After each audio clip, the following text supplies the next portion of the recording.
నమస్తే నేను Priya welcome to my TV news ముందుగా వార్తల్లోని ముఖ్యాంశాలు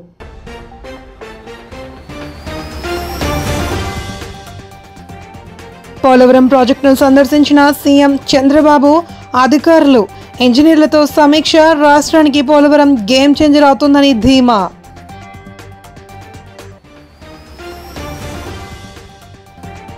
రాష్ట్ర వ్యాప్తంగా ప్రతిపక్ష నాయకులపై కక్ష సాధింపు చర్యలకు పాల్పడుతున్నారని భూమన కరుణాకర్ రెడ్డి ఆరోపణ ప్రభుత్వాన్ని ప్రశ్నిస్తుంటే ఓర్వలేకే తప్పుడు కేసులు పెడుతున్నారని విమర్శ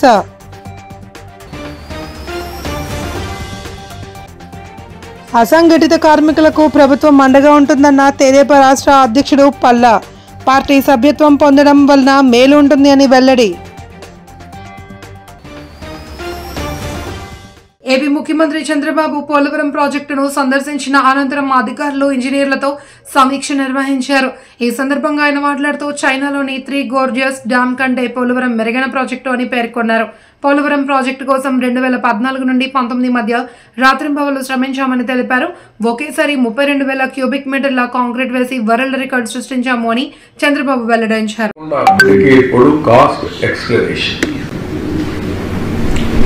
ఏదైతే సిమెంట్ ధరలు పెరిగాయి, మిగిలిన రేట్లు పెరిగాయి, లేబర్ పెరుగుతుంది, ఇన్ఫ్లేషన్ ఉంది, అవన్నీ వస్తే అది కూడా పెరిగే పరిస్థితికి వచ్చింది.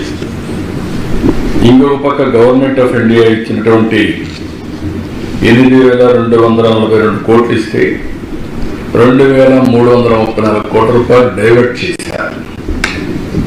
డైవర్ట్ చేసి ఒక 2,000 కోట్ల రూపాయలు పెండింగ్ బిల్స్ పెట్టారు. దీంతో పనిచేయడం కూడా ఆపేశారు. ఎటు పనిచేయడానికి కూడా వీలు కాదు. ఏదైతే ఐఐటి హైదరాబాద్ వీడు తర్వాత వీడు వదిలిపెట్టేస్తే సిడబ్ల్యూసి ఆర్డర్ చేసి ఐఐటి హైదరాబాద్కి మొత్తం ఎగ్జామిన్ చేయమంటే వాళ్ళు వాస్తవం చెప్పే పరిస్థితికి వచ్చారు. డయాఫామ్ వాళ్ళు డ్యామేజ్ అవన్నీ కూడా వాళ్ళు ఎస్టాబ్లిష్ చేసే పరిస్థితికి వచ్చారు. ఆ తర్వాత కూడా నిర్ణయం చేయకపోతే అది ఎక్కడికెక్కడ ఉండిపోయే పరిస్థితికి వచ్చింది. ఈరోజు యాక్చువల్ పరిస్థితి మీరు చూస్తే ప్రాజెక్ట్ సివిల్ వర్క్స్ అన్ని 71.793 ఆ రోజు మేము చేశాం. 3.84% మాత్రం వాడు చేశారు. ఇప్పుడు వచ్చిన తర్వాత మళ్ళీ అన్ని ఘాట్లో పెడుతూ 1.02 చేశాం. 76.79% అయింది. అదే మరి Polavaram right main canal, left main canal, ఇంకొక పక్క ఎల్ఏ అండ్ ఆర్ ఇవన్నీ కూడా చేయాల్సిన అవసరం ఉంది. వీటికన్నిటికీ మీరు ఒకసారి చూస్తే మొన్న ఎన్నికల అవుతాను ఒకసారి వచ్చి చూసాం. అప్పటికి ఇంటర్నేషనల్ ఎక్స్పర్ట్స్ని వేశారు. వాళ్ళు పూర్తిగా అప్పటికి కంప్లీట్ చేసే పరిస్థితులు లేరు. ఆ తర్వాత రిపోర్ట్ ఇచ్చారు. ఆ రిపోర్ట్ వచ్చిన తర్వాత నేను కేంద్ర మంత్రి దగ్గరికి వెళ్ళాం, ప్రధానమంత్రి గారికి చెప్పాం, ఇంకొక ఫైనాన్స్ మినిస్టర్ రిక్వెస్ట్ చేశాం.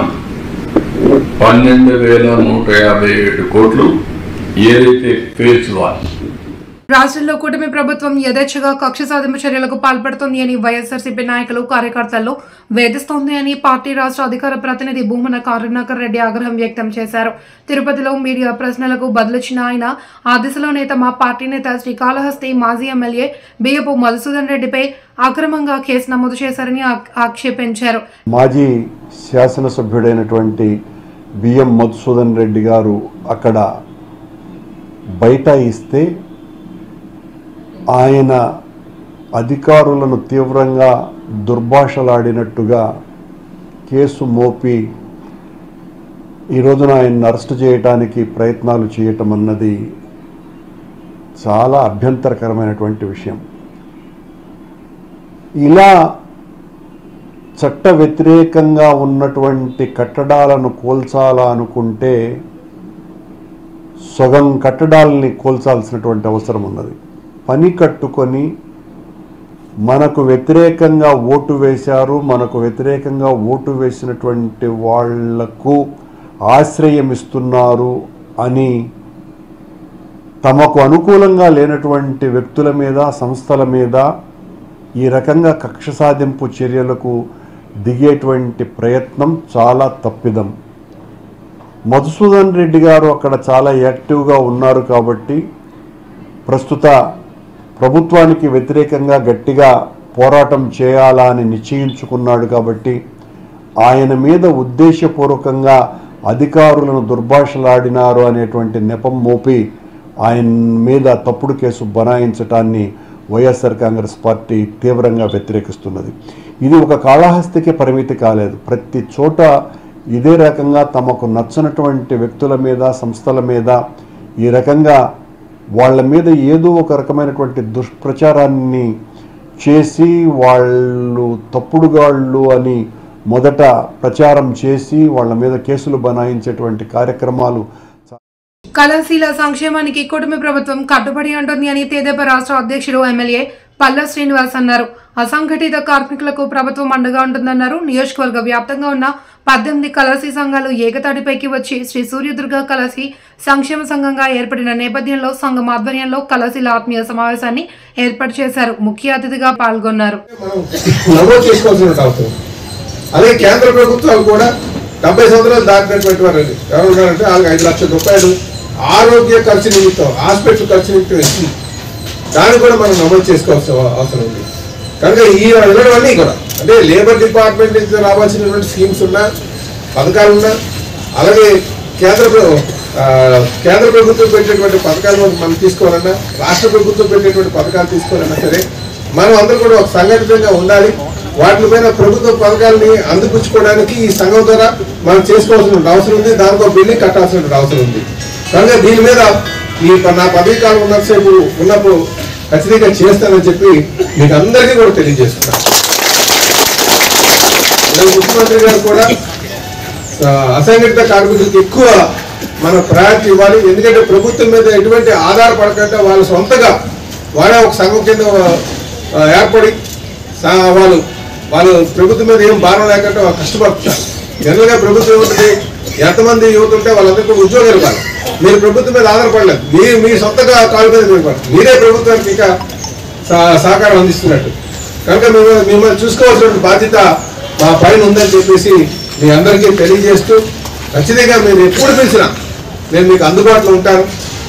మీరు ఏ మీటింగ్ ఉన్నా సరే అందాక నేను బిల్డింగ్ కట్టించే వరకు కూడా మీరు ఇక్కడే పెట్టుకోవచ్చు నా ఆఫీస్. తూర్పుగోదావరి జిల్లా కలెక్టరేట్ లో పొట్టి శ్రీరాములు 72వ వర్ధంతి దినోత్సవాన్ని పురస్కరించుకుని ఆయన చిత్రపటానికి పూలమాలలు వేసి నివాళి అర్పించారు.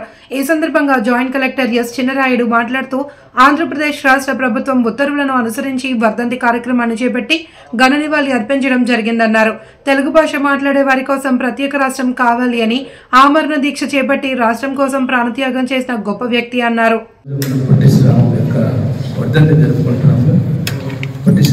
పొట్టి శ్రీరాములు గారు నెల్లూరు జిల్లాలో ఉండడం జరిగింది. అలాగే ప్రభుత్వం వారు ఆయన చేసిన కృషిని గుర్తించి పొట్టి శ్రీరాములు నెల్లూరు జిల్లాగా చేయడం జరిగింది. కాబట్టి వారు కూడా అప్పుడు బెటర్ పెరిగినప్పుడు కూడా తెలుగు భాష మీద, తెలుగు ప్రజల మీద ఎంతో అభిమానం ఉండి తెలుగు రాష్ట్రాన్ని మనం ఒక ప్రత్యేక రాష్ట్రం, తెలుగు మాట్లాడే వాళ్ళందరినీ కూడా గుర్తించి తెలుగు రాష్ట్రం కావాలని నిరాహార దీక్ష చేయడం, ఆయన ఎన్నో ఉద్యోగాలు చేసినప్పుడు ఉద్యోగాలు మానేసి ఒక పట్టుదలతో నిరాహార దీక్ష చేసి ఆ నిరాహార దీక్షలోనే మరణించడం కూడా జరిగింది. కాబట్టి మనందరం కూడా ఎవరైనా కూడా ఆ స్వతహాగా భారతదేశాన్ని అలాగే మన రాష్ట్రాన్ని, తమ కులాన్ని, భాషను కూడా అభివృద్ధి చేస్తూ ఏదో సాధించాలనే ఒక సంకల్పంతో వచ్చారు. అలాగే మనల్ని కూడా ఎవరైనా కూడా అటువంటి వాళ్ళు ముందుకు వచ్చి రాష్ట్రాన్ని, భాషను, ప్రాంతాన్ని కూడా అభివృద్ధి చేయడానికి ముందుకు రావాలని భావిస్తూ ఈరోజు ఒత్తిడి దినం కాబట్టి అందరూ ఒక 2 నిమిషాలు మౌనం పాటించుకుంటాం. పార్వతీపురం మన్యం జిల్లా సాలూరులో అమరజీవి పొట్టి శ్రీరాములు 72వ జయంతి సందర్భంగా ఆయన చిత్రపటానికి ఘన నివాళి అర్పించారు. స్త్రీ శిశు సంక్షేమం, గిరిజన శాఖ మంత్రి గుమ్మిడి సంధ్యారాణి ముఖ్య అతిథిగా పాల్గొని మాట్లాడారు. పొట్టి శ్రీరాములు ఉమ్మడి మద్రాసు రాష్ట్రం నుండి వేరు చేసి తెలుగువారికి ప్రత్యేక రాష్ట్రం ఏర్పాటు చేయాలి అని ఆయన చేసిన కృషి మరవలేని అని కొనియాడారు. ఆయన చూపిన బాటలో అందరూ కలిసి ముందుకు సాగాలన్నారు. తెలుగు వాళ్ళందరికీ ప్రత్యేకమైన రాష్ట్రం కావాలి అని తన ప్రాణాలను సైతం లెక్క చేయకుండా 53 రోజులు నిరాహార దీక్ష చేసి తనను తాను అర్పించుకొని ఈరోజు మన తెలుగు వాళ్ళందరికీ కూడా రాష్ట్రాన్ని సంపాదించినటువంటి మహా పుణ్యమూర్తి అతను. మనం అతనికి సదా ఇళ్ల వేళలా కూడా ఆయనకు మనం రుణపడి ఉంటాం. ముఖ్యంగా ఆ రోజు ఢిల్లీలో ఇందిరాగాంధీ గారు ప్రధానమంత్రిగా ఉండేటప్పుడు ఎన్టీ రామారావు గారు అవార్డు తీసుకోవడానికి వెళితే, ఓ యు ఆర్ ఫ్రమ్ మద్రాసి అని ఆవిడ అడిగితే, నో ఐఎమ్ ఫ్రమ్ ఆంధ్రప్రదేశ్ అని సగౌరవంగా ఎన్టీఆర్ గారు చెబుతూ, ఇది మా పొట్టి శ్రీరాములు గారి త్యాగ ఫలం, ఆయన త్యాగం చేసిన తర్వాత మాకు ఆంధ్రప్రదేశ్ స్టేట్ ఇచ్చారు అని ప్రధానమంత్రితో డైరెక్ట్గా ఆ రోజు ఆయన ఒక యాక్టర్గా వెళ్ళి ప్రధానమంత్రి గారికి చెప్తే ఓకే అని, అంటే అప్పటి వరకు అందరూ మద్రాసీలో అంటున్నా ఆంధ్రప్రదేశ్ అని గుర్తింపు గౌరవం తీసుకురావడానికి ఆయన ప్రాణాలను సైతం లెక్క చేయకుండా త్యాగం చేసిన మహాధనుడు తాలూకా ఆయన త్యాగం వృధా అయిపోకూడదు అని ఆ రోజు ఎలుగెత్తి చెప్పినటువంటి నాయకుడు నందమూరి తారక రామారావు గారు. అమరజీవి పొట్టి శ్రీరాములు వర్ధంతి సందర్భంగా ఆయన స్మృతికి ఘనమైన నివాళులు అర్పించారు.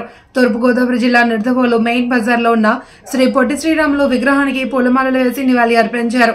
ఈ కార్యక్రమంలో నిడదవోలు పట్టణ టీడీపీ అధ్యక్షులు కొమ్మిన వెంకటేశ్వరరావు, పట్టణ ప్రధాన కార్యదర్శి తిరుపతి సత్యనారాయణ, పచ్చిపులుసు ఆదిబాబు, కేదారిశెట్టి రవికుమార్, కొనిజేటి నారాయణ, కారుమూరు సత్యనారాయణ, వలివేటి సుబ్బారావు, కంగిపడ్డి వెంకటేశ్వర్లు తదితరులు పాల్గొన్నారు. ఆయన ప్రాణత్యాగం చేసి రాష్ట్రాన్ని ఏర్పరచడానికి ముఖ్య కారకులైనటువంటి పొట్టి శ్రీరాములు గారిని మనం ఎప్పుడు కూడా గుర్తుంచుకోవాల్సినటువంటి అవసరం ఉందని తెలియజేసుకుంటూ, అలాగే ఈరోజు రాష్ట్ర ప్రభుత్వం కూడా ఆత్మార్పణ దినోత్సవంగా దీన్ని ప్రకటించడం కూడా జరిగింది. అందరూ కూడా మన పొట్టి శ్రీరాములు గారిని మనం ఈరోజు ఈ రాష్ట్రం తెలుగు రాష్ట్రం ఏర్పడడానికి, తెలుగు వారికి ఒక రాష్ట్రం ఉండాలనే ఆయన ఆశయం ఆయన ప్రాణత్యాగంతో నెరవేరినటువంటి పరిస్థితి చాలా మనకి ఒక రకంగా బాధాకరమైనటువంటి విషయం. ఆయన దీనికి రాష్ట్రం ఏర్పడటానికి ఆయన ప్రాణత్యాగం చేయవలసినటువంటి పరిస్థితి ఆ రోజు ఉమ్మడి తమిళనాడు, ఆంధ్రప్రదేశ్ కలిసి ఉన్నటువంటి పరిస్థితుల్లో, అలాగే ఆయన ప్రాణం కోల్పోయినప్పుడు కూడా ఒకళ్ళిద్దరూ రావడం తప్ప రానటువంటి పరిస్థితిలో ఆ రోజు ఘంటసాల గారు ఒక గేయం ద్వారాగా ప్రజల్లో చైతన్యం తీసుకొచ్చి లక్షలాదిగా కోట్లాదిగా జనం రోడ్డు మీదకి వచ్చి ఆ రోజు పోరాడినటువంటి పరిస్థితిలో అప్పుడు మనకి ఆంధ్ర రాష్ట్రం ఏర్పడిందని మీ అందరికీ కూడా తెలియజేసుకుంటూ ఈ కార్యక్రమాన్ని ఇక్కడ నిడదవోలు పట్టణంలో నిర్వహించినటువంటి ఆర్యవైశ్య సభ్యులందరికీ కూడా హృదయపూర్వక నమస్కారాలు తెలియజేసుకుంటూ, కొందరు కాంట్రాక్టర్ల నిర్లక్ష్యం అక్కడ పనిచేస్తున్న కార్మికులకు కష్టాలు తెచ్చిపెడుతోంది. అంతేకాదు ఒక్కోసారి కార్మికుల ప్రాణాలకు కూడా ముప్పు వాటిల్లే ప్రమాదం కనిపిస్తుంది. రాష్ట్ర ప్రభుత్వం RDSS నిధులతో గ్రామాలకు వెలుగులు నింపాలనే ఉద్దేశంతో ఎలక్ట్రికల్ లైన్లను మోడిఫికేషన్ చేస్తోంది. ఈ పనులు చేస్తున్న కార్మికులకు మాత్రం కనీస సేఫ్టీ సౌకర్యం లేక ప్రాణాలను అరచేతిలో పెట్టుకుని పనిచేస్తున్నారు. సుమారు 40 అడుగుల ఎత్తైన స్తంభాలపై వైర్లు బిగించడానికి ఎక్కిన కార్మికులకు కనీస సేఫ్టీ పరికరాలు ఇవ్వకపోవడంపై స్థానికులు ఆగ్రహం వ్యక్తం చేస్తున్నారు. అనకాపల్లిలోని విచ్చలవిడిగా సేఫ్టీ ప్రికాషన్స్ యూజ్ చేయకుండా ఏపీ ట్రాన్స్కో వారు ప్రతి మనిషిని పోల్స్ మీద 40 అడుగులు మీద ఉన్న పోల్స్ మీదకి ఎక్కించి విచ్చలవిడిగా పనులు చేయించడం, అలాగే వాళ్ళకి భద్రతా నాణ్యతలు పాటించుకుంటా ఏఈలు కానీ లైన్ మ్యాన్లు కానీ పర్యవేక్షణ లేకుండా వాళ్ళు స్వయంగా మీదకి వెక్కి వాళ్ళే లైన్లు ఆపుకొని ఈ విధంగా, అలాగే ఇక్కడ ఎమర్జెన్సీలో బోల్డన్ని వ్యాపార సంస్థలు ఉన్నాయి. ఈరోజు లైన్ ఆపేసి పూర్తిగా ఈ జనాలందరినీ ఇబ్బంది పెడుతున్నారు. అదే పైన విధులు నిర్వహిస్తున్న వ్యక్తి మీద నుంచి పడిపోతే వాళ్ళ కుటుంబానికి ఏటి ఎష్యూర్, ఇంత కొద్ది కాక ఇంత కొద్దినా ఎష్యూరెన్స్ ఎవరిస్తారు? వాళ్ళు పడిపోతే అసలు ప్రాణమే మిగలదు. అంటే మనిషి ప్రాణం గాలిలో కలిసిపోయే విధంగా వీళ్ళు వ్యవహరిస్తున్నారు ఏపీ ట్రాన్స్కో గారు. దీనిపై పూర్తిగా మానవ హక్కులకు వెళ్దామని నిర్ణయించుకున్నాము. అండి, నేను ఎగ్జిక్యూటివ్ ఇంజనీర్ ఏపీపీటీసీ అనకాపల్లి. ఇప్పుడు RDSSలో కొన్ని బైఫర్కేషన్ అంటే హై లోడ్ ఫీడర్స్, ఎక్కువ యామ్స్ ఉన్న ఫీడర్ బైఫర్కేషన్ చేస్తున్నాము. దానికి మన RDSS కాంట్రాక్టర్ వర్క్ చేయిస్తున్నారు. కాకపోతే వాళ్ళు ఏంటంటే ఒక రోజు చేయడం 2 రోజులు మానేయడం అలా చేయడం వల్ల వాళ్ళు బతిమలాడి అక్కడ ఉండి దగ్గరుండి వాళ్ళందరినీ చేయిస్తున్నాము. అదే ఈరోజు సడన్గా వచ్చారు, వచ్చిన వాళ్ళని పంపించేలాక వర్క్ చేయిస్తున్నాము. ఎప్పుడైనా సరే పవర్ ఆపుతుంటే కనుక తప్పనిసరిగా పేపర్ నోటిఫికేషన్ ఇస్తున్నాము. పేపర్ నోటిఫికేషన్ ఇచ్చి సప్లై ఆపిన టైమింగ్స్ కూడా పేపర్లో వేయిస్తున్నాము. లేని పక్షంలో ఆల్టర్నేట్ సప్లై ఇస్తున్నాము. ఎందుకంటే వాళ్ళు ఇప్పుడు సేఫ్టీ బెల్ట్ అది వేసుకోలేదు. ఆ సేఫ్టీ బెల్ట్ అది వేసుకోమని ఇప్పుడు కన్స్ట్రక్షన్ ఆ వింగ్ తాలూకా హెడ్ వాళ్ళతో మాట్లాడాము. మేము అందరం లెటర్స్ అవి ఇచ్చామండి, అన్ని కొనిచ్చాము. వాళ్ళు ఇప్పుడు పెట్టుకోలేదు, ఈ రోజు నుంచి పెట్టిస్తామని చెప్పారు. కాబట్టి ఇక్కడ నుంచి సేఫ్టీ అంతా మెయింటైన్ చేసేటట్టు చూస్తాము. ఎస్సీ యాక్షన్ ప్లాన్ల త్వరలోనే బీసీ యాక్షన్ ప్లాన్ వస్తుంది అని, తద్వారా యువతకు మరిన్ని అవకాశాలు కల్పిస్తాము అని రాష్ట్ర సినిమాటోగ్రఫీ మంత్రి కందుల దుర్గేష్ అన్నారు. రాజమహేంద్రవరం బీసీ స్టడీ సర్కిల్ శిక్షణ కేంద్రాన్ని కలెక్టర్ ప్రశాంతితో కలిసి ఆయన పరిశీలించారు. ఈ కార్యక్రమంలో RDO R Krishnanayak, BC study circle incharge director KN Jyothi, BC సంక్షేమాధికారి PM Ramesh, senior faculty Suryaprakash Rao, సాంఘిక సంక్షేమ, బీసీ సంక్షేమ, ఎస్టీ సంక్షేమ, వసతి గృహాల వార్డెన్స్, డిఎస్పీ స్క్రీనింగ్ పరీక్షల్లో విజయం సాధించిన అభ్యర్థులు పాల్గొన్నారు. స్కూల్స్ కూడా చాలా డౌన్ఫాల్స్ కనపడాయి. కారణాలు ఏంటది అన్వేషించినప్పుడు ఒకటి ఫ్యాకల్టీ షార్టేజ్, మరొకటి సంస్కరణ. అంటే అవగాహన లేని ప్రయోగాలతోటి పిల్లలు జీవితాలతోటి చాలా ఇబ్బంది అయిన పరిస్థితులు చూసాం గత 5 సంవత్సరాలు. ఇప్పుడు ఆ ప్రయోగాలు చేసే ఆలోచన అయితే ఎన్డీఏ కూటమిగా మాకు లేదు. మరొక అంశం, ఈ ఫ్యాకల్టీ ఏదైతే టీచర్స్ ఉన్నారో ఆ ఉపాధ్యాయులు కొరతను కూడా తగ్గించాలని మీరు నమ్మరు. 5 సంవత్సరాలు ఒక్క డిఎస్సి కూడా తీయలేదు. ఎన్నికల ముందు గత ప్రభుత్వం వైఎస్ఆర్సీపీ వాళ్ళు తీశారు. తీసిన తర్వాత వారే ఉద్దేశపూర్వకంగా కొంతమందిని కోర్టుకు కూడా పంపించడం జరిగింది. అంటే ఇదంతా పొలిటికల్ గేమ్. ఇంకా సాధించే వాళ్ళని మనం తీసుకొద్దాం అనేటువంటి మాటతోటి వారు చేస్తున్న ప్రయత్నాన్ని కూడా తీసుకోండి. అదేవిధంగా వేదిక మీద ఉన్నటువంటి కలెక్టర్ గారిని కానీ ఆర్డీఓ గారిని కానీ వారిని కూడా ఇన్స్పిరేషన్ గా తీసుకోండి. మీరు బాగా కష్టపడి చదివితే మీరు సాధించడం కష్టమైనటువంటి విషయం మాత్రం కాదు. అందువల్ల ఈ బీసీ స్టడీ సర్కిల్ ఇచ్చేటువంటి సౌకర్యం ఏదైతే ఉందో ఇవాళ ప్రభుత్వం కూడా కట్టుబడి ఉంది. మీకు మళ్ళీ మనవి చేస్తున్నాను, మీరు కొంచెం మీ ప్రతిభని మీ కష్టాన్ని నమ్ముకోగలిగితే ఈ కూటమి ప్రభుత్వం 100% మీకు చేయూతగా నిలబడి మిమ్మల్ని జీవితంలో ముందుకు తీసుకెళ్ళడానికి నమ్మండి. బీసీ యాక్షన్ ప్లాన్ కూడా తయారవుతుంది త్వరలోనే. ఎస్సీ యాక్షన్ ప్లాన్ రానుందో అదేవిధంగా బీసీ యాక్షన్ ప్లాన్ కూడా తయారవుతుంది. ఈ ప్రభుత్వం దానికి కృతనిశ్చయంతో ఉంది. బీసీ యాక్షన్ ప్లాన్ ద్వారా మీకున్నటువంటి అవకాశాలను మెరుగుపరచడానికి, మిమ్మల్ని మంచి జీవితాల్లోకి తీసుకెళ్ళడానికి ఈ ప్రభుత్వం కష్టపడుతూ పనిచేస్తుంది అనేటువంటి మాటను కూడా తెలియజేస్తూ, కలెక్టర్ గారు చెప్పినటువంటి మాట బాగా నచ్చింది నాకు. ఇప్పటికే జిల్లాలో 14 ప్రదేశాల్లో ఈ బీసీ స్టడీ సర్కిల్స్ ఏవైతే ఉన్నాయో hostels, study circles hostels BC గానీ ఎస్సీ గానీ ఈ హాస్టల్స్ ని ఫేస్ లిఫ్ట్ చేయడం కోసం, మెరుగైనటువంటి సదుపాయాలు కల్పించడం కోసం సిఎస్ఆర్ ఫండ్ నుంచి, కార్పొరేట్ సోషల్ రెస్పాన్సిబిలిటీ ఫండ్ నుంచి ఒక గొప్ప ప్రయత్నం ప్రారంభించారు. దానికి నేను కలెక్టర్ గారిని, మన జిల్లా కలెక్టర్ గా వారిని ప్రత్యేకంగా మన అందరి తరఫున కూడా అభినందిస్తున్నాను.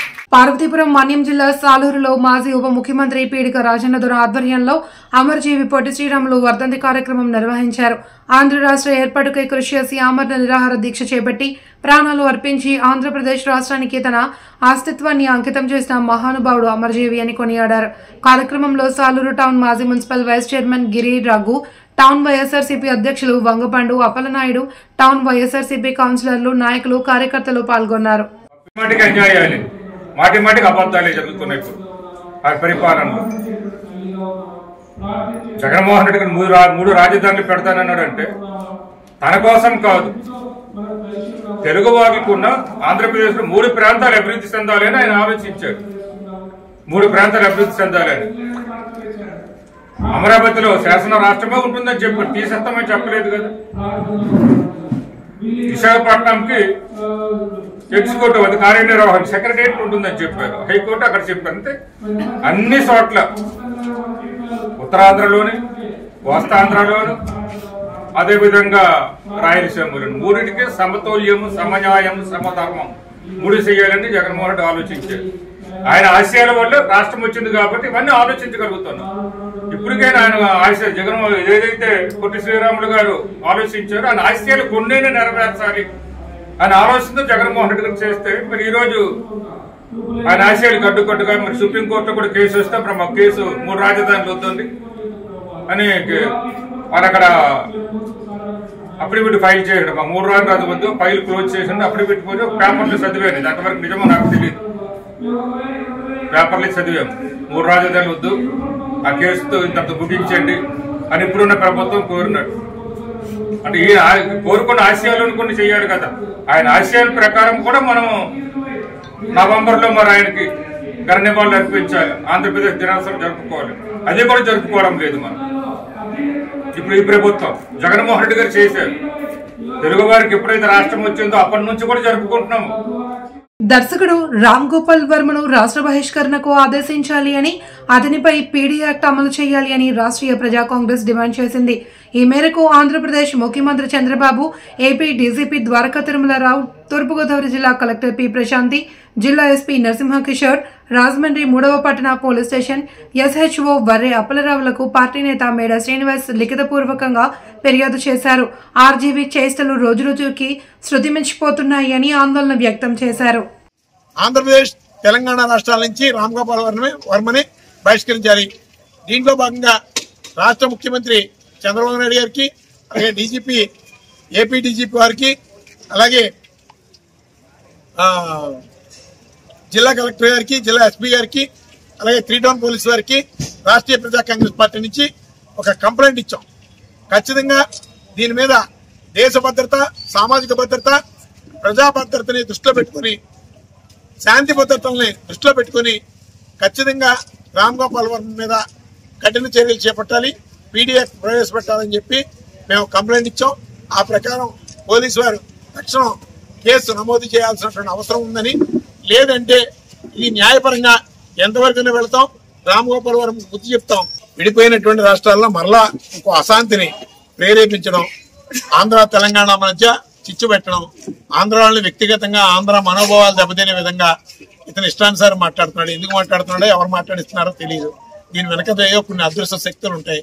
నేను రాష్ట్ర ప్రయోజనాల దృష్ట్యా, శాంతి భద్రతల దృష్ట్యా ముందు ప్రభుత్వం వెంటనే స్పందించి ఇతని మీద పీడీ యాక్ట్ ని ఇమ్మీడియట్ గా కట్టాలి. అందుకు ప్రభుత్వం కూడా దానికి అనుగుణంగా ఆదేశాలు కూడా జారీ చేయాలని చెప్పి మేము రాష్ట్ర ప్రభుత్వం కేసుల సత్వర పరిష్కారానికి లోక్ అదాలత్ దోహదపడుతోంది అని తూర్పుగోదావరి జిల్లా ప్రధాన న్యాయమూర్తి గంధం సునీత అన్నారు. కోర్టు ప్రాంగణంలో జిల్లా న్యాయ సేవాధికార సంస్థ ఆధ్వర్యంలో జాతీయ లోక్ అదాలత్ నిర్వహించి పలు కేసులు పరిష్కరించడం జరిగిందన్నారు. సుప్రీంకోర్టు ఆదేశాలకు అనుగుణంగా వారి సూచనల మేరకు రాజీమార్గం ద్వారా కక్షిదారులకు సత్వర న్యాయం చేయాలి అనే లక్ష్యంతో 4 రెవెన్యూ జిల్లాల పరిధిలో ఉన్న కోర్టుల యందు బెంచీలు ఏర్పాటు చేసి జాతీయ లోక్ అదాలత్ నిర్వహించడం జరుగుతుందన్నారు. లోక్ అదాలత్స్ లో మార్చ్, జూన్ అండ్ సెప్టెంబర్ లో ఇప్పటి వరకు మనము సెటిల్ చేసిన అమౌంట్ 1,07,19,016 100 కోట్లు 7,19,016 రూపాయలు. దీనిలో మనం రాజీ చేసుకోదగిన కేసులు మోటార్ వాహన ప్రమాదాల కేసులు ఎక్కువగా సెటిల్ అవుతున్నాయి. వాటిలో ఇరు పార్టీలకి వచ్చే లాభం ఏంటంటే దానిలో అప్పీల్ ఉండదు.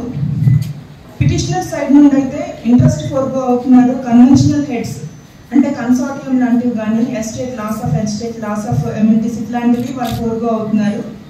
ఇన్సూరెన్స్ సైడ్ నుండి వాళ్ళైతే వాడుకునే బెనిఫిట్స్ ఇవేమీ పే చేయాల్సిన అవసరం లేదు.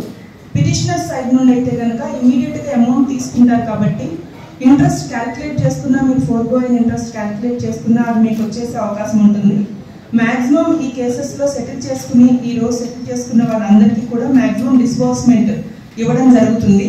కన్సిడర్ చేసి కొన్ని సందర్భాల్లో మొత్తం అమౌంట్ కూడా విత్డ్రాయల్కి ఇస్తున్నాము. మెడికల్ రిక్వైర్మెంట్ కానీ వాళ్ళు ఎక్స్పెండ్ చేసే ఖర్చు పెట్టిన అమౌంట్స్ని కానీ చూసి, మైనర్స్ ఉన్న సందర్భాల్లో కూడా వాళ్ళకి కనుక రిక్వైర్మెంట్ మెడికల్ ఏదైనా ఉంటే మేము వెంటనే విత్డ్రాయల్ ఇస్తున్నాము. కోర్ట్స్లో అయితే కనుక ఖచ్చితంగా మేము డిపాజిట్స్ అవి పెట్టి ఇన్ని సంవత్సరాలకు అని చెప్పి డిపాజిట్స్ ఉంచుతున్నాము. ఇది ఇరు పార్టీలకి లాభదాయకమైన లోక్ అదాలతే. సాధారణంగా మన జిల్లా నుండి గత 1-2 సంవత్సరాల నుండి కూడా సివిల్ కేసెస్లో first disposal east Godavari district నుండే చేస్తున్నారు. క్రిమినల్ కేసెస్ కేసెస్లో కూడా maximum number of cases genuine cases అవుతున్నాయి. కానీ సివిల్ కేసెస్ మాత్రం మనకి మెయిన్ కాన్సన్ట్రేషన్ సివిల్ కేసెస్ మీద పెట్టాము. సివిల్ సూట్స్ కూడా పార్టిషన్ సూట్స్ కానివ్వండి, declaration, money recovery suits, damages suits, maintenance cases, DVC cases, family matters, అన్ని రకాల కేసెస్ కాంపౌండ్ చేసుకోదగినవే. ఎస్పెషల్లీ ఎన్ఐఏ కేసెస్ థౌజండ్స్లో పెండెన్సీ ఉన్నాయి. అన్నమయ్య జిల్లా పీలేరు నియోజకవర్గం వాల్మీకిపురం మండలం గండబోయినపల్లిలో వెలిసిన సత్యమ్మ తల్లి ఆలయంలో పౌర్ణమిని పురస్కరించుకుని ఆలయ కమిటీ చైర్మన్ పులి సత్యనారాయణ రెడ్డి అధ్యక్షతన అమ్మవారికి ప్రత్యేక పూజలు నిర్వహించారు. ఉదయం అమ్మవారిని సర్వాంగ సుందరంగా తీర్చిదిద్దారు. ఆలయ కమిటీ సభ్యులు ప్రభాకర్ రెడ్డి, మాజీ సర్పంచ్ రాజారెడ్డి తనయుడు నిరంజన్ రెడ్డి ఆధ్వర్యంలో ఘనంగా అభిషేకం నిర్వహించారు. అనంతరం భక్తులకు తీర్థప్రసాదాలు అందించారు. కార్యక్రమంలో నీటిపారుదల సంఘం అధ్యక్షులు అమృతనాథ్ రెడ్డి, విజయభాస్కర్ రెడ్డి, జనార్దన్ రెడ్డి తదితరులు పాల్గొన్నారు.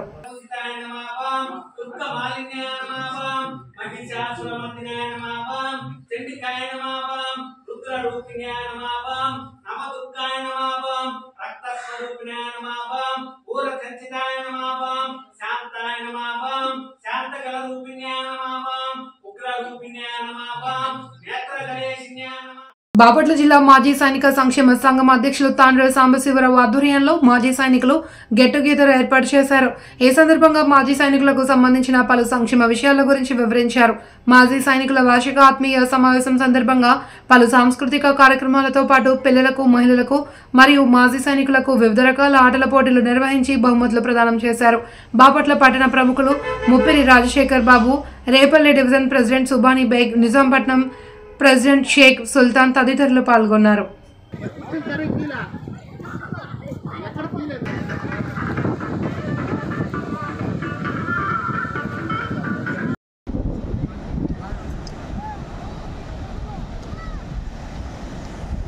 ముఖ్యాంశాలు.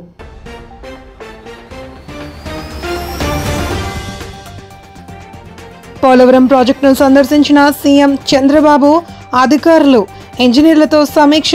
రాష్ట్రానికి పోలవరం గేమ్ చేంజర్ అవుతుందని ధీమా.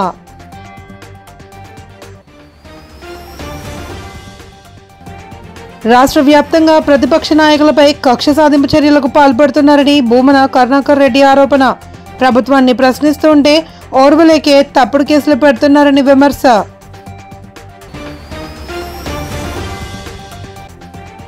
అసంఘటిత కార్మికులకు ప్రభుత్వం అండగా ఉంటుందన్న తెదేపా రాష్ట్ర అధ్యక్షుడు పల్లా. పార్టీ సభ్యత్వం పొందడం వలన మేలు ఉంటుంది అని వెల్లడి. వార్తలు ఇంతటితో సమాప్తం. మళ్ళీ మరొక బులెటిన్లో కలుద్దాం. చూస్తూనే ఉండండి మై టీవీ న్యూస్.